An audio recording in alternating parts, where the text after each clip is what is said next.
பசுமைச்சாரல் சேனலுக்காக அன்பு வணக்கம் கூறிக்கொள்வது உங்கள் நண்பன் உதயகுமார். தமிழ்நாட்டை ஒட்டியுள்ள ஆந்திர மாநிலமான சித்தூர் மாவட்டத்தில் பிச்சாட்டூர் நாகலாபுரம் சாலையில் உள்ள ராமகிரியில் அமைந்துள்ளதுதான் வாலீஸ்வரர் திருக்கோவில். இந்த ஆலயத்தின் தல வரலாறு ராமாயணத்தோடு மிகவும் நெருக்கமான சம்பந்தம் உடையது.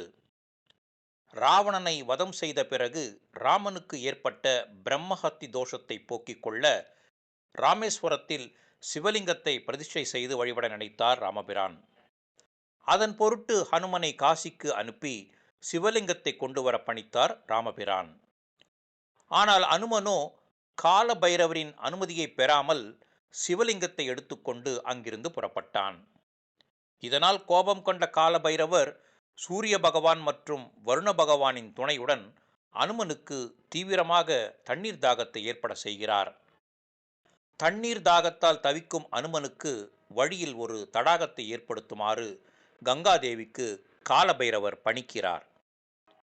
தண்ணீர் அருந்த தலைப்பட்ட அனுமன் கையில் இருந்த சிவலிங்கத்தை ஒரு சிறுவனிடம் தந்துவிட்டு நீர் அருந்திய இடம்தான் இந்த ராமகிரி. இன்றும் இந்த நீர் நிற்காமல் நந்தியின் வாயிலிருந்து இதோ வந்து கொண்டே இருக்கிறது. நீர் அருந்திவிட்டு திரும்பிய போது அந்த சிறுவனை அங்கு காணவில்லை. சிவலிங்கத்தை தரையில் வைத்துவிட்டு சிறுவனாக வந்த காலபைரவர் மறைந்து விடுகிறார்.